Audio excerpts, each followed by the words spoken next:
the water table, and the environment that it's in.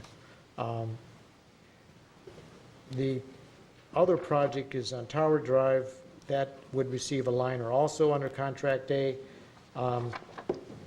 That pipe, although it was clay, installed back in the 1950s, I believe, for some reason that one section under stress has failed for whatever reason, not sure.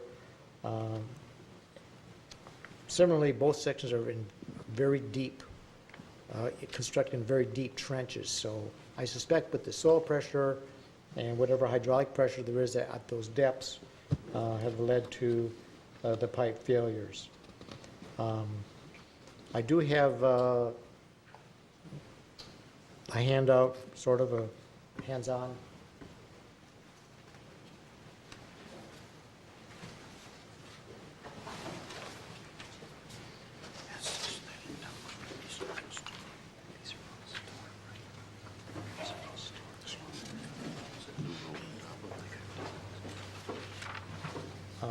The two samples here are before and after on the liner project.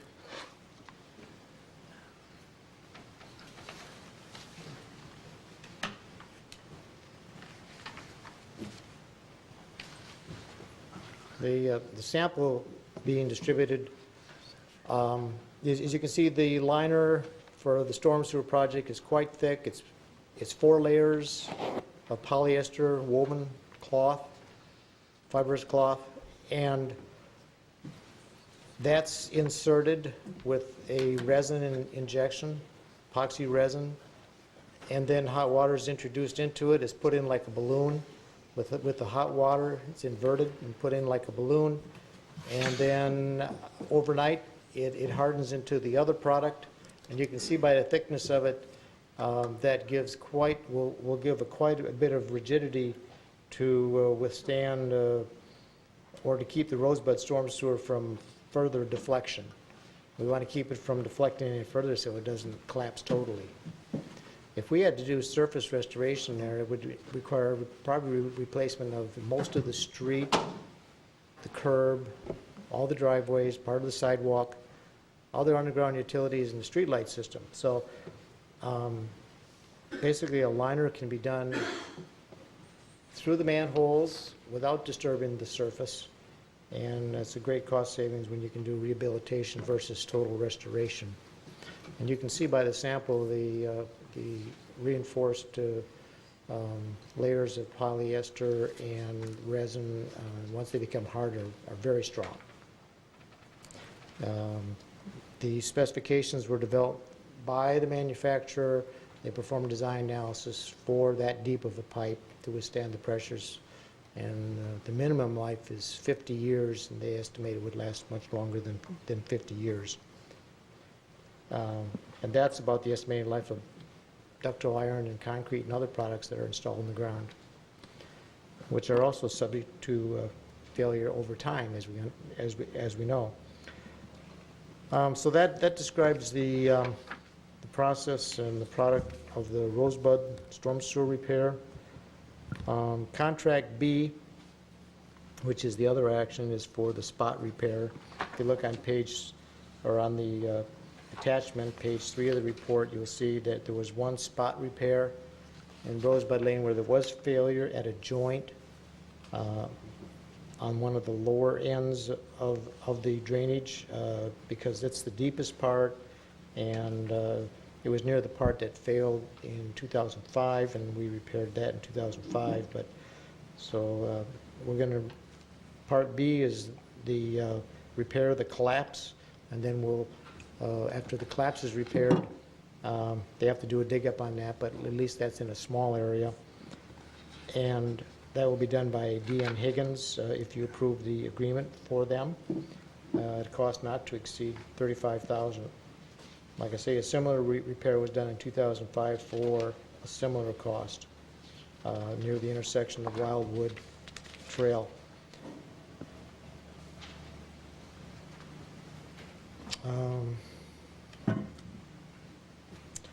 After the repair is completed, the spot repair is completed and the liner's put in, then we would contract with other people that we're working with for the curb replacement and patching the asphalt that would be disturbed above the spot repair.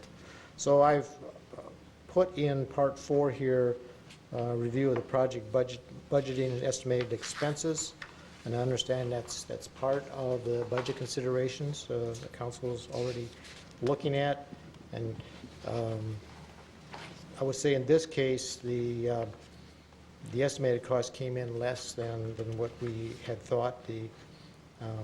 We had thought early on it'd be about $215,000 to do the spot repair and liner on Rosebud and then the liner on Tower. But with the quotes we received were fairly good, so that plus some of the surface repair cost comes out to about $145,000. So it's about $70,000 less than we estimated on this one. So we feel that in both these contractors have done good work for us in the past. They were both involved with the sewer rehabilitation program in 2010, where one did the liner and the other one did the dig-up repairs.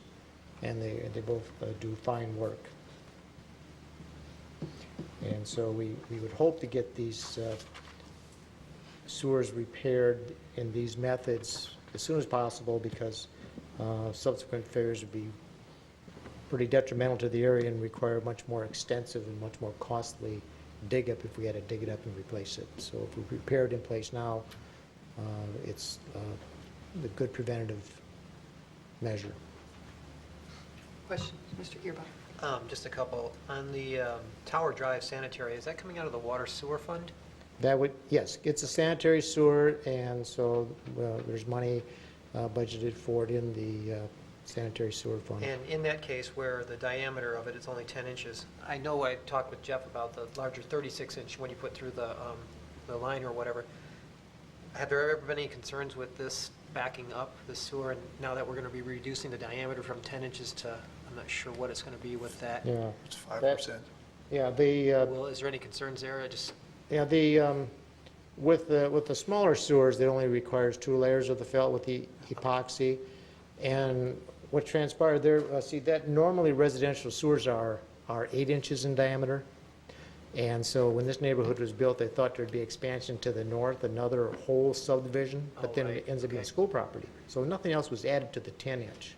The 8-inch is adequate, plus when you install a liner, the inside is a lot smoother than, and it has no joints, so then it has less, it has a higher, has less friction, you might say, and then so it should, that sewer, if you looked at the videos, you can see that the flow line is not even near at the 50% line, ever. And that was just one of the questions. And then the other one, I know that we're doing all this on Rosebud and everything, but with the other reviews of the sewers, do we anticipate any other ones right now potentially failing for that whole subdivision in Wildwood? No, this has been the only problem area because it's basically the deepest and the largest where that product was used, where the high-density polyethylene pipe was used. And the next 2 sections up are good, of the same material. Okay. Thank you. Mr. Peters. Yeah, just a quick question. I think your maximum reduction in inside diameter is about 5%, no matter what pipe size you're dealing with. But my question is, Mr. Ripple, is sometimes when you do this process, you get what they call wrinkles, and that adds up to a reduction hoop strength of your pipe. Did they give some kind of a warranty or guarantee against that? On the liner, Yeah, on the liner. Did they give you a warranty with this liner procedure? Because sometimes you get a thin spot, and then you get a break in a few years. well, the liner should be uniform all the way through because of it's 4 layers, the same amount of resin, the same curing position. The material doesn't give or stretch. You know, it stays that thickness. It's, Right. as you can see from the sample, it doesn't change thickness. Occasionally, they get what they call a wrinkle, and it does give you a thin spot or reduction in the hoop strength or the strength of the overall pipe. And I just wonder if there's anything in the contract that would say that should they create a thin spot, not knowing, and it breaks in a couple of years, did they give you some kind of a warranty, or did they give you some kind of life? Well, they do provide, they will provide in their design specifications, 50-year performance Okay, of the material. Plus, it's videotaped before, during, and after right, the installation. okay. And Further questions? Mr. Rhodes? Only one. Could I assume that sample that you passed around did not come from the sanitary sewer? well, that was just a cut from a leftover piece that was not used when the sewer was put back. It was cut off before that. So Just a little levity there. Yeah, I kind of thought about that. I had a question. You had sent out 4 bids and only 1 came in. Is there some concern about why was it non-responsive except for 1?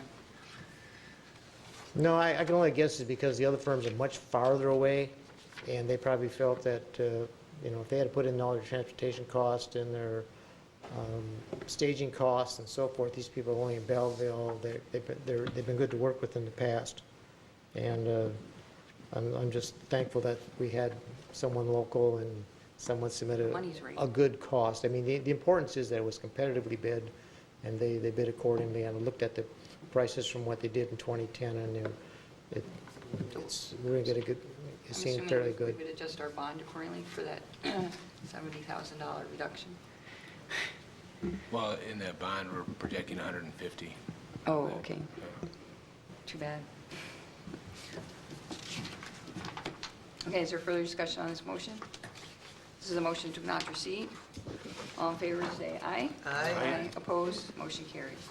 And we have a motion to award or not award contract A, alternative 2, number 2 to Utility Services Authority LLC in the amount of $103,748 for installation of cured-in-place pipeliners on Rosebud and Tower Drive as outlined in attachment A, to authorize or not authorize the mayor and clerk to execute contract documents with Utility Services Authority LLC for this project after review and approval by the city attorney. Move to award and authorize. Second.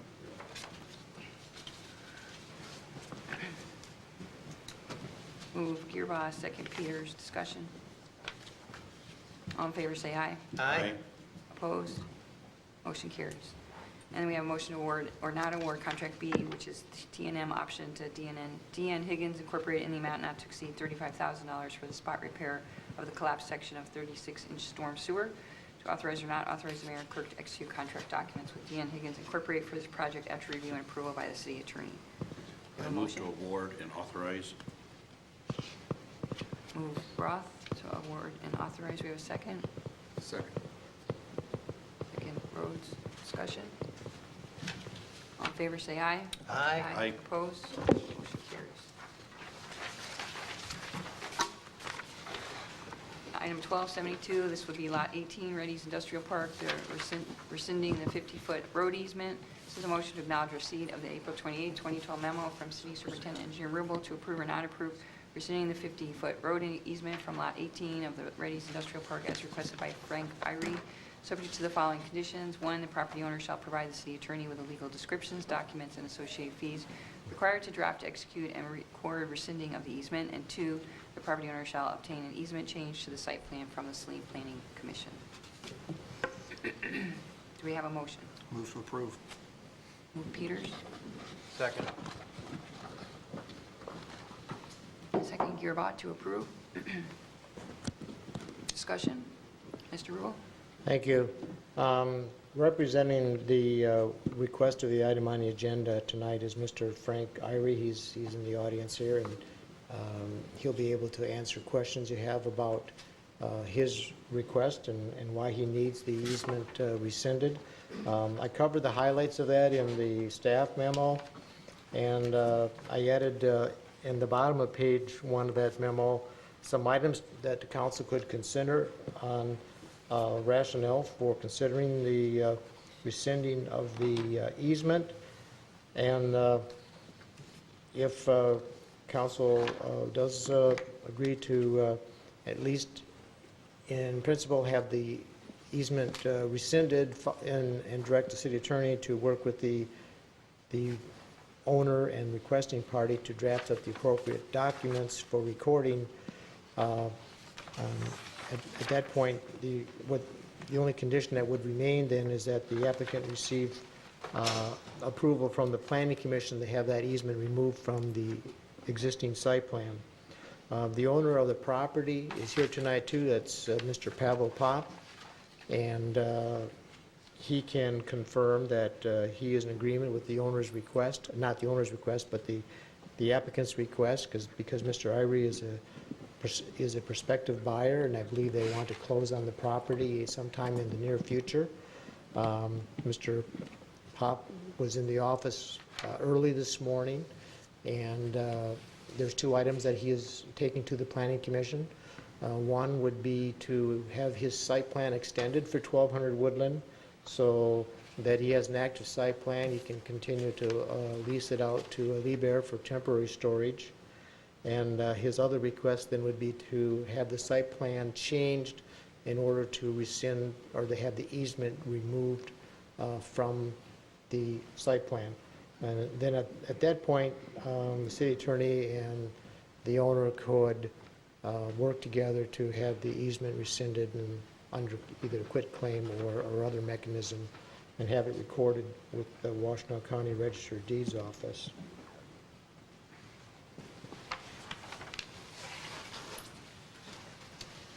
Thank you. Questions? I walked that site, and it doesn't look like that easement apron's ever going to go anywhere. So I think it's a good idea to go forward with this. Any further discussion? Mr. Rhodes? Does the city have any financial investment in that easement? Do we have any money into it? It's just a line.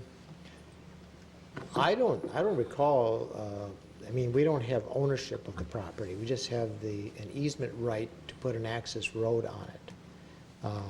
That was a requirement put in a number of years ago when there was a lot split there where,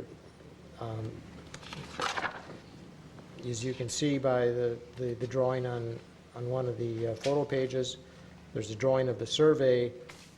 There was very funny separation of the property there on the shared boundary between lot 24 and lot 18, and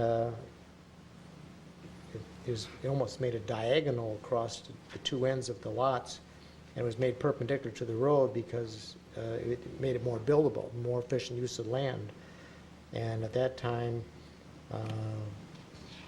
one staff member thought, well, that would be a good place to put in an access road, but then you've got the railroad tracks. And you have to deal with the railroad and the cost of that and so forth. So it wasn't part of any master plan or thoroughfare plan. It was just a thought at the time that what if, and then land on the other side I just wanted of to be sure that if we were giving something away, we weren't giving away something that the city had invested funds in. Right, we don't have any money invested in the property itself. We sold the property to Mr. Pop. Thank you.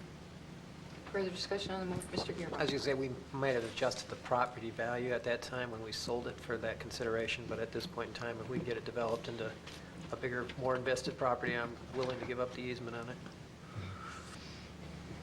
Further discussion on the motion to approve? All in favor, say aye. Aye. Opposed? Motion carries. Thank you, Mr. Rubel. Thank you.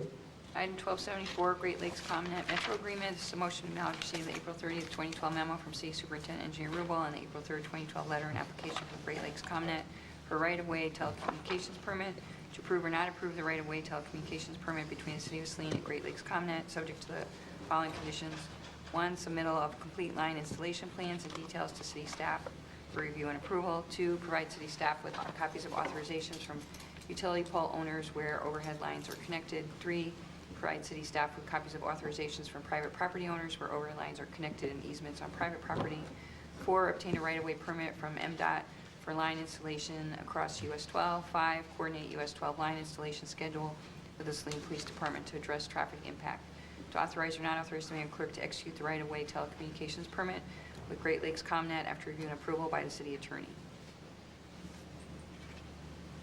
We have a motion. Move to approve and authorize. Move Rhodes A to approve and second. authorize. Second, Mr. Roth. Mr. Rule? Before we review the request, I want to apologize for adding adding the 4 conditions. Had a conversation with Mr. Grossman today as we were wrapping up another item, and the fact that I was in contact with Sigma Technologies, who works for Great Lakes ComNet and are developing plans for this installation. However, because they're a new communications company, they are using the Metro Act to become established here, and so I was reviewing their their subsequent, they're going to request a permit to install these lines, the overhead line, which is shown on the drawing, coming down Bemis Road, then going north, and then into Saline Plaza property, and then going west down Lighthizer Drive, and then where Lighthizer Drive ends at Maple, they'll be going underground on the east side of Maple. Now, so generally the conditions that I established here, I was thinking of the installation plan for this specific for a specific project of theirs, and which generated the need for the Metro Act. And Mr. Grossman reminded me that the Metro Act agreement is specifically just so they can establish the franchise, I believe, and would allow them then to submit projects. So I probably shouldn't have thought of adding these conditions to the Metro Act, to adopting the Metro Act agreement. I know Mr. Campbell and Mr. Grossman worked on reviewing the agreement together, and I was in particular concentrating on the actual project, the first project. But maybe Mr. Grossman could explain the agreement action and why we may not need these conditions that are normally applied to a construction project. Yes, I'd be glad to. The Metro Act is something that was adopted originally in 1980. It had to do with the expansion of communications things.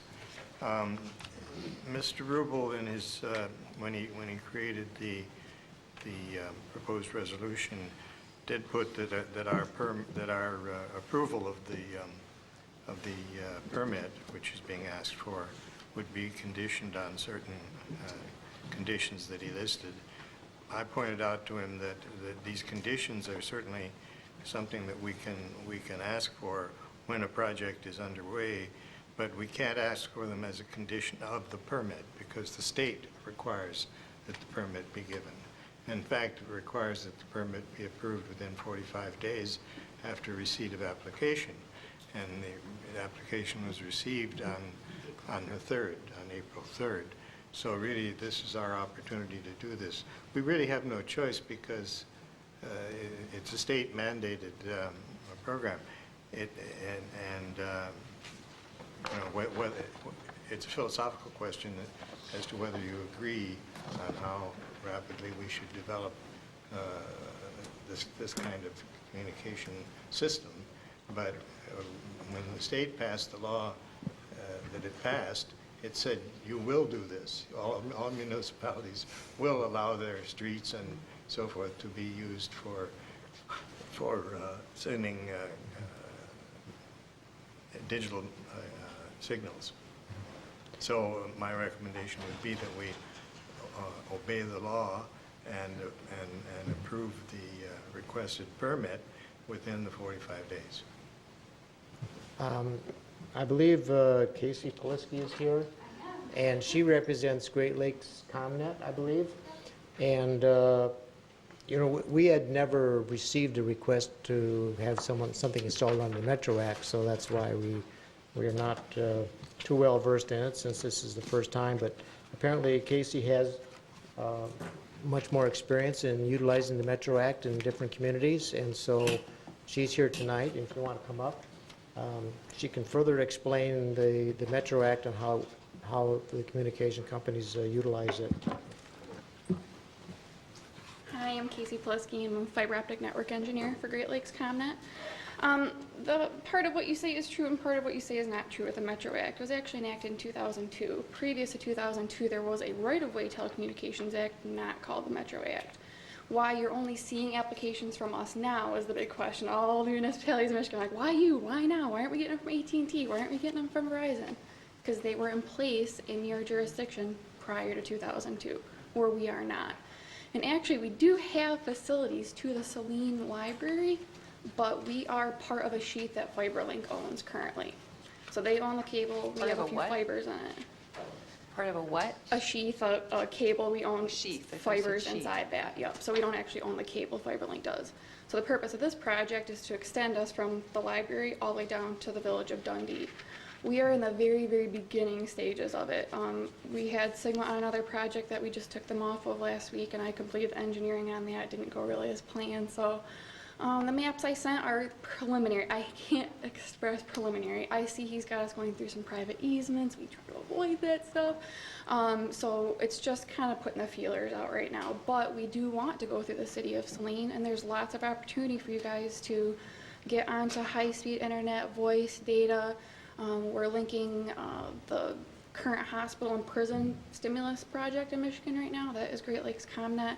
So we are building at extremely rapid rate right now. So once we kind of get our long pieces, then the nodes kind of start to break out from that area. So with you guys being centrally located, there's a lot of opportunities for you. You don't have to approve a Metro Act permit. I am in mediation with the state right now for 2 of them, for jurisdictions that try to deny them for not good reasons. Unless it's endangering public health or safety, or we're killing some exotic bird that only lives in one tree on the street. There's really not. You have to have a really good reason to deny it. And you are correct. This does not take place of a construction permit. This is just the right of way to say you are going to receive funding from the Metro Authority every April from next year for the entire length of our facility in your jurisdiction. The Metro Act is only good for 5 years, but we renew it every 5 years, and if we don't renew it, you continue to get funding for the footage of the cable that is within the city of Saline.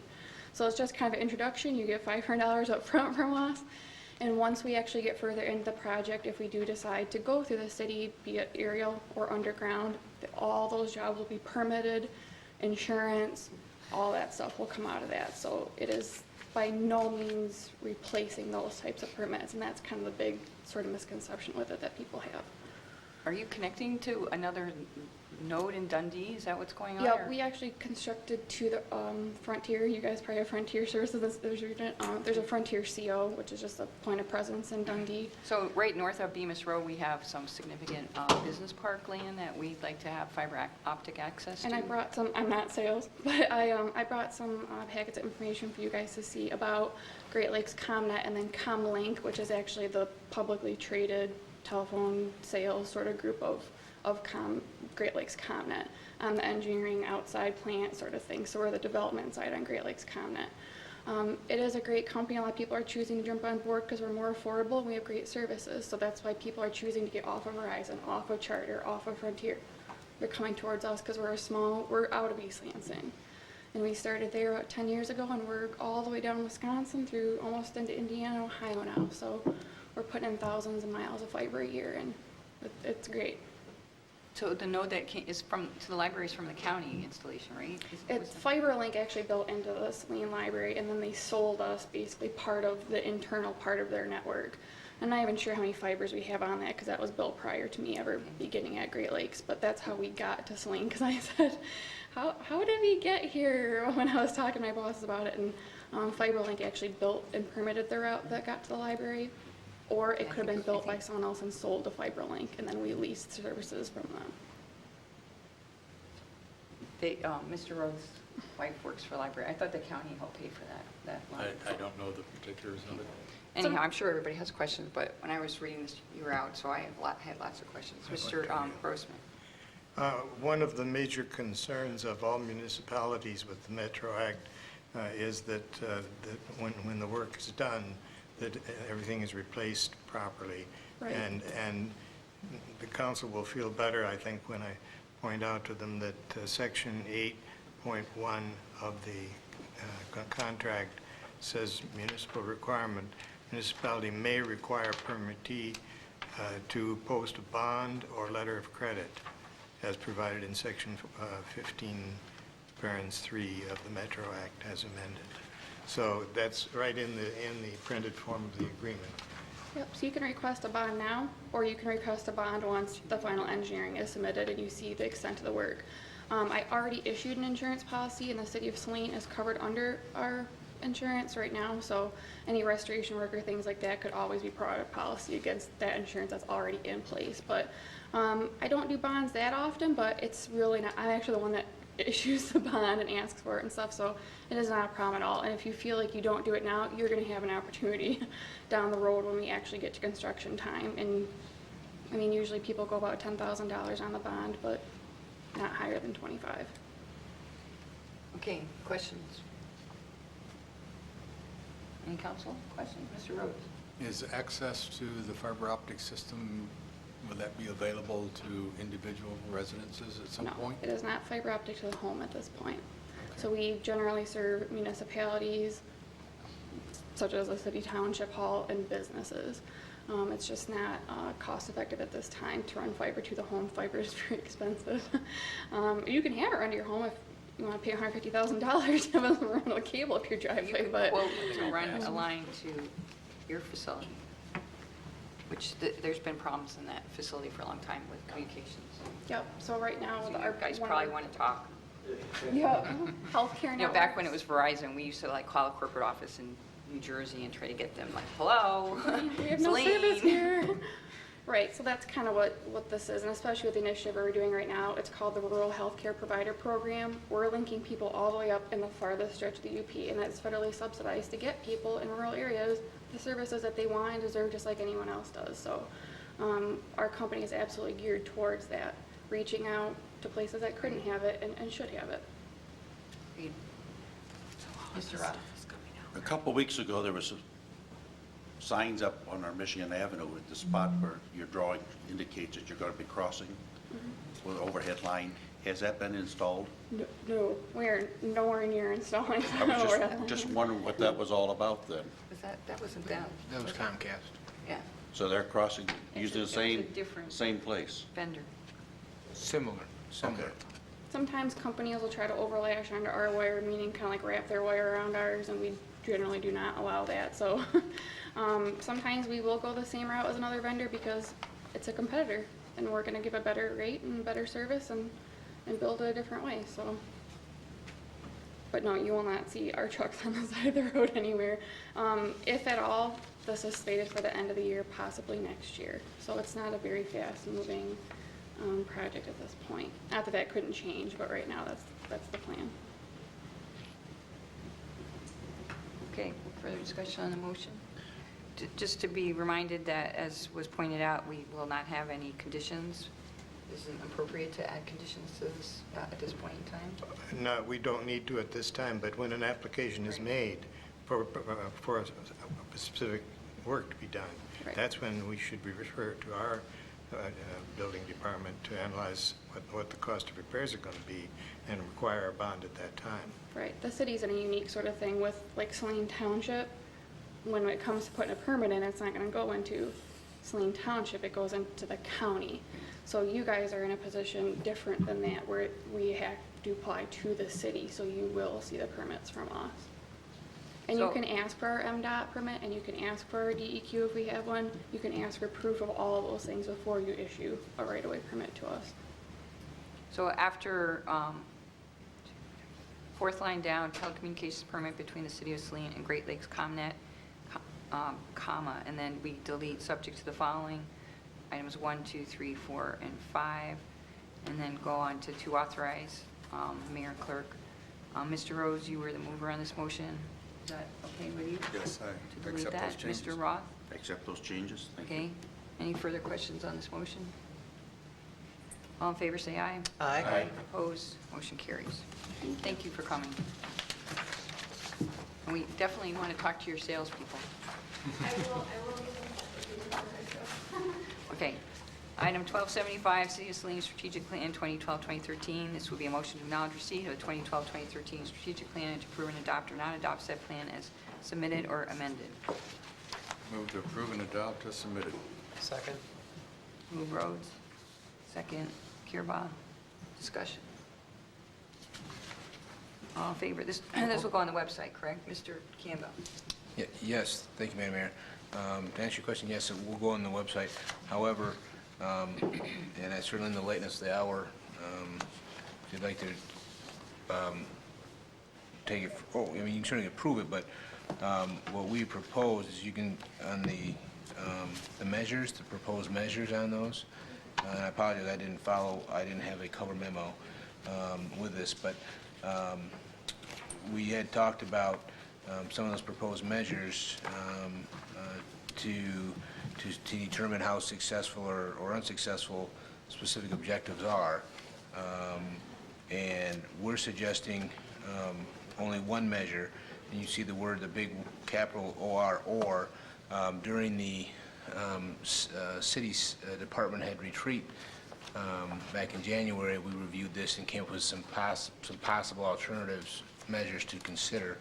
And so what we would propose is one or the other, but not both, just because, I mean, just to try and to be able to actually accomplish some sort of measurement. But if you did want to do both, I mean, certainly we could do our best to do both, but I just want to make that clarification that we were proposing one or the other, because not all of them have alternative measures. But that was, like I say, if we wanted to discuss this further, we could certainly, because this goes into effect July 1, so we do have a little bit of time. But however council would like to consider it. Mr. Rhodes? Since I moved it, I'll speak to that first. When I read through it, I had assumed that staff would use one or the other Okay. of them as a measure of Okay. success, and I didn't care which one was used. Okay, if that's the understanding with council, that's fine with me. Yeah, that's the way I read it. Okay, super. If there's more than one, that'd be better, but. I don't think there's any that say and or, they're just all or. so. Right. So, further discussion on a motion to approve and adopt the strategic plan.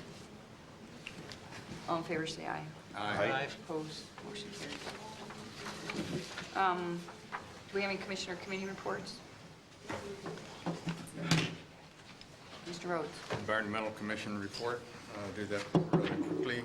We gave away 300 trees, smaller ones, seedlings, transplants, some at the farmer's market, some at the e-waste event.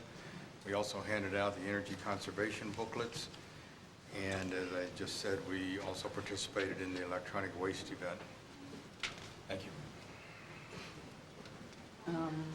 Any other commission reports? Mr. Kirby? Historic District Commission, as a result of a replacement of windows in an individual home in our historic district, we had to issue a motion to have our building inspector inspect and also determine whether or not windows were replaced without approval from the commission or without a permit being pulled. So at this point, we're waiting to hear back from the homeowner.